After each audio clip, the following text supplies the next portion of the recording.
Les estamos presentando Aquí se habla libertad. Pedro Urruchurtu por RCR.tv, la radio que se ve. Bien amigos, de regreso a Aquí se habla libertad. En esta parte nos acompaña Teresa Albáñez, quien es coordinadora del Consejo Consultivo de Soy Venezuela, además de una vasta experiencia en diferentes ámbitos de la vida pública y por supuesto una gran luchadora de la causa de la libertad y la democracia en Venezuela, y nos honra muchísimo en esta parte del programa para conversar, ¿no?, sobre varios temas que en este momento hacen mucho ruido y que por supuesto requieren de ese análisis acertado que ella siempre nos da. Hola Teresa, bienvenida. Hola Pedro, ¿cómo te va? Muy bien, muy bien. Espero que tú también estés muy bien en medio de la locura pandémica, como quien dice. Bueno, Teresa, mira, quiero comenzar de con los medios de comunicación que nos permiten trabajar. Así es, así es. Sí. Teresa, quería comenzar contigo porque ciertamente tú diriges el Consejo Consultivo, coordinas el Consejo Consultivo de Soy Venezuela, y ese Consejo Consultivo, miembros precisamente en febrero pasado, publicaron un documento muy firme, muy claro, donde se planteaba una intervención humanitaria en Venezuela para parar esta crisis. Un año después, o más de un año después, año y medio después casi, digamos, la gran pregunta que queda en el ambiente es ¿por qué no se hizo? ¿Por qué no se escuchó? Y pareciera que ya es inevitable, tan inevitable y tan ineludible, que María Corina Machado este lunes publicó en el diario El Mundo de España una hoja de ruta. Como decía al principio del programa, se ha discutido, ha generado pues muchos debates, y que representa precisamente quizás buena parte de ese espíritu de aquel comunicado de febrero de 2019, pero que también demuestra que frente a todo lo que hemos hecho los venezolanos, no queda otra opción sino esa, la de una coalición de fuerzas internacionales que ayude a los venezolanos a superar esta tragedia. Cuéntanos un poco tu lectura de lo que está pasando, Teresa, frente a todo este tema que estamos viendo, el chantaje electoralista, otra vez Venezuela sumida en un falso dilema electoral de votar o no votar. ¿Qué respuesta le damos a los venezolanos en este momento desde tu lectura frente a todo lo que ha hecho Soy Venezuela y este reciente comunicado de María Corina? Mira, Pedro, el reciente comunicado de María Corina, que ha levantado, digamos, la atención, no solamente en amplios sectores venezolanos que han persistido durante mucho tiempo en cerrar los ojos y en ignorar de alguna manera el reconocimiento de la gravedad de la situación del país, sino que también ha llamado la atención fuera del país. Entonces, las comunicaciones que he tenido con algunas personas con las que mantengo relación. Esto yo creo que es el paso que faltaba, digamos, por parte de la comunidad. Perdona, es que me entró una llamada y me descontroló toda. Perdóname un momento. Digo que el documento de María Corina ha sido realmente la culminación, yo diría, de un proceso que se vino dando desde esa fecha que yo diría, por parte, digamos, de lo que yo como Venezuela puedo decir, desde el 11 de febrero.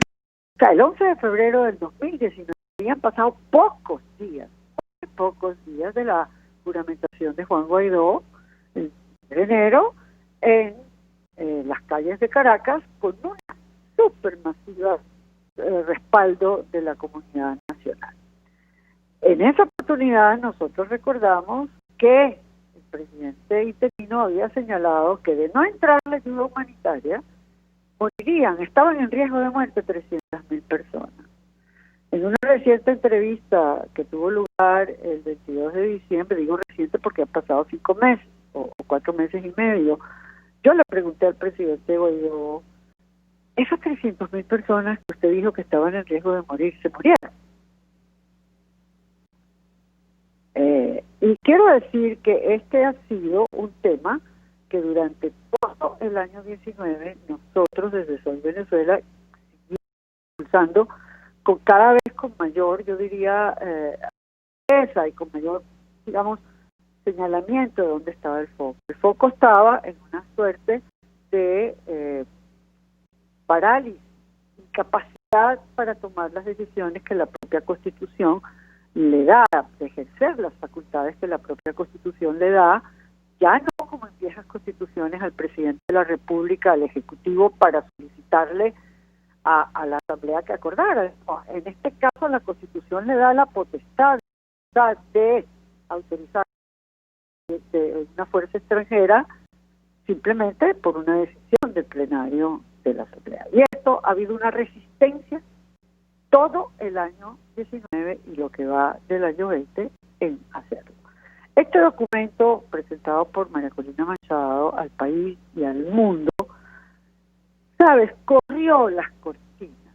Primero porque establece un magnífico diagnóstico que se nutre naturalmente de todo lo que ha venido diciendo mucha gente de la población venezolana, las academias, los especialistas, digamos, Susana Rafali ha venido repitiendo reiteradamente cuál es la situación de absoluto abandono en que se encuentran más de 9 millones de personas que están en riesgo de desnutrición severa.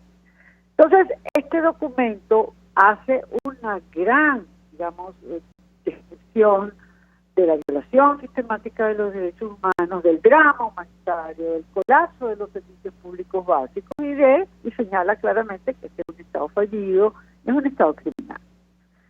Yo quiero recordar en esta oportunidad, Pedro, que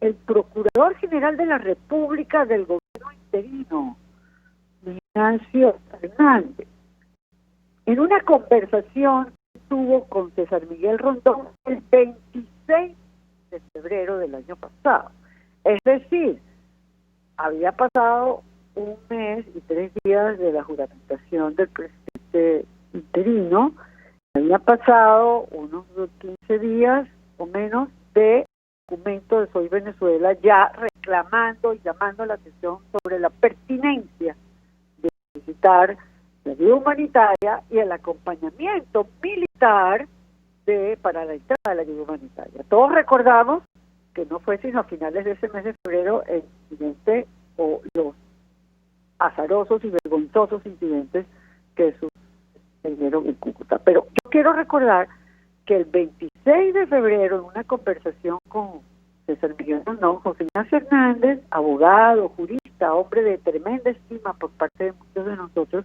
señaló que Venezuela evidenciaba con claridad que reunía todos los requisitos para calificarlo de Estado fallido.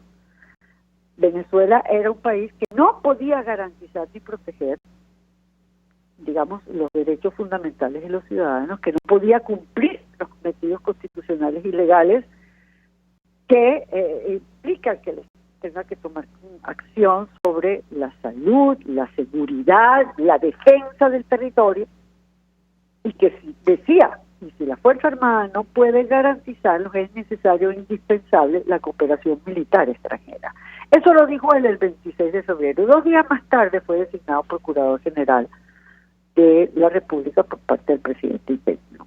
Yo no sé si el doctor Hernández ha vuelto a insistir en la condición de Estado fallido, que la aseguró y definió claramente el 26 de febrero del año pasado.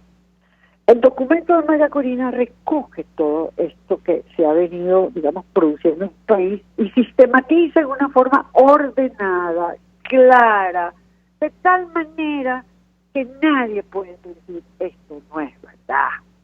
Esa ruta que ahorita tú acabas de mencionar con Omar González, de los 29 procesos electorales, creo que algún día tú y yo trabajamos sobre eso con algunas fechas, los referéndums, los diálogos, las fracasadas insurrecciones militares, la prisión, la tortura de los militares sublevados y, digamos, todo lo que que yo considero, y nosotros en Soy Venezuela consideramos que existe esa fuerza interna en los venezolanos. La fuerza existe, lo que necesita es ser liderada. Bueno, este documento de María Corina señala en forma muy clara todo esto y naturalmente arriba a lo que necesitábamos urgentemente en el país, que es una definición clara de una ruta.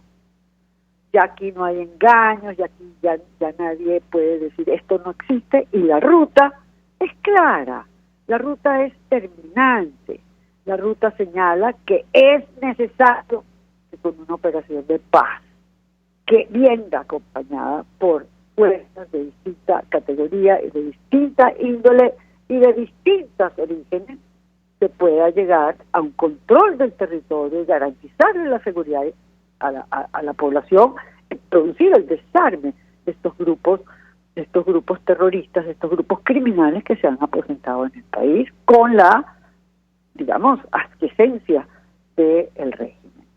Así es, creo Teresa, que para mí quedan pocos minutos, pero yo quiero, a partir de tu diagnóstico y de tu respuesta, que me parece estelar en el sentido de cómo resume tu visión, yo quiero preguntarte a partir también de tu experiencia, no solamente en el ámbito social, todo tu trabajo, gran parte de tu trabajo enfocada en buena parte de la región, en cuanto al trabajo social, y también desde tu experiencia en el tema electoral en Venezuela, digamos, en los recientes años y lo que tú viviste en esa experiencia frente a un régimen que estaba dispuesto a todo para perseguir a todo el que fuera capaz de desafiarlo, incluso en ese escenario electoral que ya sabemos que hoy el régimen da por descontado porque entiende que, digamos, no se puede dar el lujo de permitirse una derrota electoral, no la va a permitir nunca.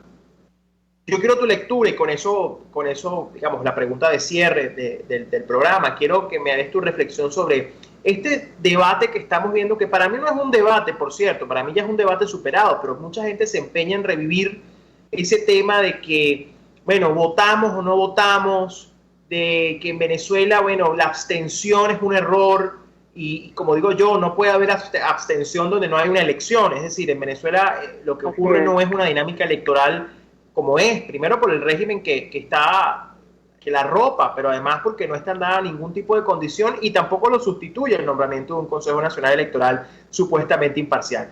¿Cuál es tu lectura frente a este drama humano, frente a esta pretensión y frente a una clase política que, salvo honrosas excepciones, pretende entubar a los venezolanos nuevamente a un círculo vicioso que va a terminar en frustración? Mira, Pedro, yo casualmente en un chat privado que tenemos algunos amigos que participamos activamente en la, digamos, en la definición inicialmente con nuestro trabajo con la Conferencia Episcopal de la consulta ciudadana del año 2017, del año 2018. Yo te quiero decir que la consulta fue el 2017. Yo te quiero decir que este grupo de personas en este chat, yo les tengo que recordar, digamos, cómo era insólito que se estuviese considerando la posibilidad de participar en unas elecciones que además serían convocadas por el régimen, o por el Tribunal Supremo de Justicia, o por un Consejo Nacional Electoral espurio que va a nombrar esa... O desde la Asamblea Nacional Constituyente. Yo recordé que casi la misma noche en que 5 expresidentes de la región de América Latina, personas prestantes, y 5 rectores de universidades venezolanas dieron los datos de que 8 millones de personas venezolanos habíamos contestado no a 3 preguntas. Y uno de los no era que sí desconocía la Asamblea Nacional Constituyente. Pues esa misma noche, yo tengo que decirlo, ya había conversaciones entre miembros de la Asamblea Nacional Legítima con la Asamblea Nacional Constituyente para llamar a las elecciones regionales, las elecciones de gobernadores y posteriormente las elecciones de alcaldes. Y entonces, como lo recordó ahora Omar, porque lo escuché, el tema de no se pueden abandonar los espacios vacíos fue defendido por importantísimas personalidades de la iglesia, de la sociedad, de las academias, etcétera. No se pueden abandonar los espacios vacíos. Entonces, mira, hay una crisis de legitimidad. La crisis es ética. Tú no puedes permitir que un poder ilegítimo pueda convocar un proceso electoral, que es la forma más pura que la democracia ha establecido en el mundo para darle la posibilidad de expresarse a la ciudadanía. De manera que yo considero que esto es un error garrafal. Yo creo que, por supuesto, la posición estoy segura que de 20, como lo ha expresado Omar, pero como lo vamos a expresar Soy Venezuela, es el rechazo total. En la conversación que tuvo el secretario general de la OEA pasada con María Corina, él señaló la gravedad que significaba, ¿verdad?, el llamar a un proceso electoral por parte de un régimen totalmente ilegítimo. O sea, realmente, Pedro, el comportamiento de los partidos políticos agrupados en el G4 y de los otros partiditos que están por allí, realmente es indigno. Los venezolanos no nos merecemos tener ese tipo de representación política. Y por eso realmente lo que se establece en el documento de María Corina es un cambio radical. Venezuela necesita un cambio radical, no de modelos económicos ni de modelos políticos. Venezuela necesita un cambio total en nuestra estructura política y social del país. En ese sentido, pues yo rechazo, yo estuve trabajando muy de cerca con el Consejo Nacional Electoral y te puedo decir que en el año 2011-2012 había cierto respeto por lo que representaba la Comisión Electoral de Primarias. El CNE nos brindó la infraestructura técnica para realizar aquellas elecciones primarias en donde participaron 3,5 millones de ciudadanos, con muchas amenazas por parte del régimen de Chávez en ese momento. Yo fui totalmente amenazada y las elecciones se llevaron a cabo y los resultados se dieron la misma noche que se produjo. Enrique Capriles reunió los votos para ser el candidato de la unidad. Ese proceso se pudo llevar a cabo por la fuerza de la oposición en ese momento, muy unida. Después han venido desde el año 12 hasta el presente, conocemos todo lo que ha pasado de fracturas, tracciones, corrupciones, sediciones, etcétera. Así es. Entonces yo creo que mi último mensaje, porque tenemos que ir despidiendo. No sé si tienes ya unas palabras finales, pero ya la producción me dice que tengo que ir despidiendo. Unas palabras finales para los venezolanos. Mira, yo creo que de esperanza, yo creo que este documento ha abierto los ojos a muchos venezolanos que ingenuamente y con inocencia todavía no sabían la magnitud de la tragedia que vive. Yo te digo sinceramente, creo que este documento va a tener muchísima importancia, creo que la ruta es clara, creo que se señalan cosas muy importantes. Este es un documento que presenta la verdad frente a la mentira, la necesidad de insistir en el bien frente al mal y en la justicia frente a la impunidad y la corrupción. Yo creo que esos para mí eran una síntesis muy importante. Yo creo que está muy claro. La palabra intervención se menciona solo una vez en el documento, pero sin ningún rubor se menciona que van a ser las fuerzas coaligadas de una coalición de paz, de una coalición de paz para la estabilización de Venezuela, la que va a permitir que nosotros recuperemos, digamos, un Estado de Derecho y que recuperemos sobre todo la vigencia del respeto a los derechos humanos. Así es. Bueno, muchísimas gracias. Hablábamos con Teresa Albáñez, coordinadora del Consejo Consultivo de Soy Venezuela. Amigos, tenemos que despedirnos. Gracias por acompañarnos este jueves. Nos escuchamos el próximo seguramente con más análisis y con más temas de discusión. Hoy tuvimos un programa para analizar y sobre todo muy atentos a las próximas horas en este país de todos. Un abrazo y nos escuchamos el próximo jueves. Chao, chao. RCR presentó Aquí se habla libertad con Pedro Urruchurtu.